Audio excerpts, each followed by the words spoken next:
नमस्ते। आज मैं आपको एक ऐसी ज़ेन कहानी सुनाने वाला हूँ जो सोचने पर मजबूर कर देती है। ये कहानी है चीन के महान गुरु हुइनिंग की और उनके एक ऐसे सवाल की जिसने न जाने कितने लोगों को उनके असली सच के करीब पहुंचाया है। चलिए इस गहरे रहस्य को समझते हैं।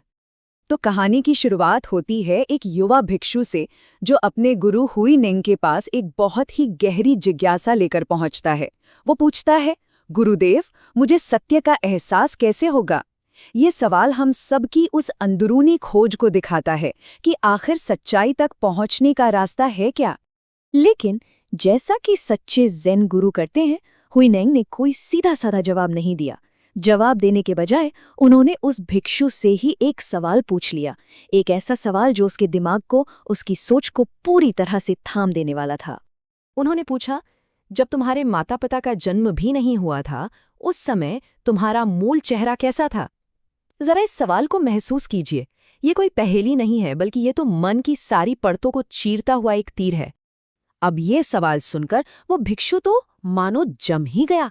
उसका दिमाग, जो हर सवाल का जवाब ढूंढने का आदी था, अचानक काम करना बंद कर गया।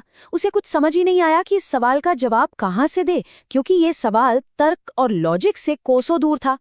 उस गहरे सन्नाटे में उसने सोचना शुरू किया, जब माँ बाप ही नहीं थे तो मेरा नाम वो कहाँ से आया? मेरा ये शरीर ये भी नहीं था, और मेरी पहचान वो भला कैसे हो सकती थी? वो एक एक करके अपनी सारी पहचानों को, अपने सारे लेबल्स को हटाता गया।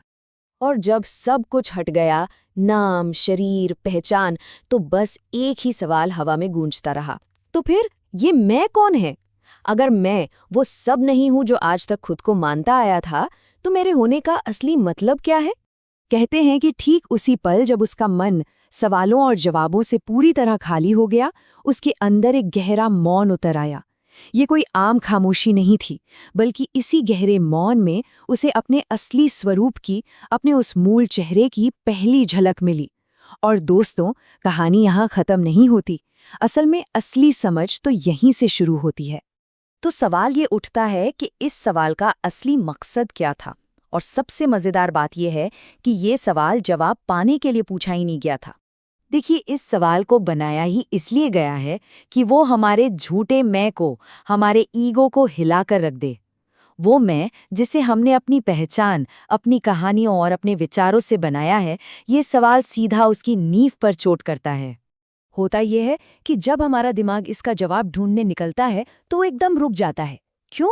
अरे भाई, क्योंकि जन्म से पहले की कोई कहानी है ही नहीं, कोई याद नहीं है जिसे वो पकड़ सके। और मन के इसी ठहराव में हमारा अहंकार ढीला पड़ जाता है। अच्छा, तो ये झूठा मैं बनता कैसे है? सोचिए, सबसे पहले तो समाज हमें कुछ लेबल्स देता है, हमारा नाम, धर्म, हम कहाँ से हैं। फिर हम दूसरों के विचार, उनकी मान्यताएं उधार ले लेते हैं, और बस इन्हीं सब के आधार पर हमारा मन अपनी खुद की कहानियां बुनता रहता है। तो मतलब ये हुआ कि हम अपने बारे में जो कुछ भी मानते हैं या सोचते हैं, वो सब उधार का है। समाज से लिया, परिवार से लिया, अपने अनुभवों से लिया। ये हमारा असली स्वरूप नहीं है। तो फिर ये मूल चेहरा आखिर है क्या? चलिए अब इस रहस्य से पर्दा उठाते हैं और देखते हैं कि उसे कैसे जाने जो पहले से ही हमारे अंदर मौजूद है। बहुत सीधा सा मतलब है। मूल चेहरा वो है जो तब बचता है जब ये सारे उधार के लेबल, सारी कहानियां और सारी पहचानें सब गिर जाती हैं। ये कोई चीज नहीं जिसे पाया जाता है, बल्कि ये वो शुद्ध एहसास है जो हमेशा से ही था। और सबसे कमाल की बात जानते हैं क्या है? इसे कहीं ढूंढने की जरूरत ही नहीं है। ये तो हमेशा, हर पल यहीं मौजूद है। बस हमारे मन के शोर ने, हमारी झूठी पहचान के बादलों ने इसे ढक रखा है। इसलिए असली काम कुछ पाने का नहीं, बल्कि हटाने का है। क्या हटाना है? वही झूठी पहचान, वो उधार की सोच और मन की कभी न खत्म होने वाली कहानियां। जब ये सब कचरा हट जाता है तो जो बचता है वही सच है, वही हमारा मूल चेहरा है। तो ये सवाल आज भी उतना ही जरूरी है। जब दिन भर की भाग-दौड़ और पहचान का बोझ उतर जाता है तो पीछे क्या बचता है? शायद इसी मौन में असली जवाब छिपा है। अगर ये ज़ेन कहानी आपके दिल तक पहुंची हो तो प्लीज़ इसे लाइक करें और अपने दोस्तों के साथ भी शेयर करें, ताकि ये ज्ञान उन तक भी पहुंच सके। और हाँ, ऐसी गहरी और जिंदगी को एक नई दिशा देने वाली कहानियों के लिए द बोथ पाथ चैनल को सब्सक्राइब करना बिल्कुल मत भूलिएगा। धन्यवाद।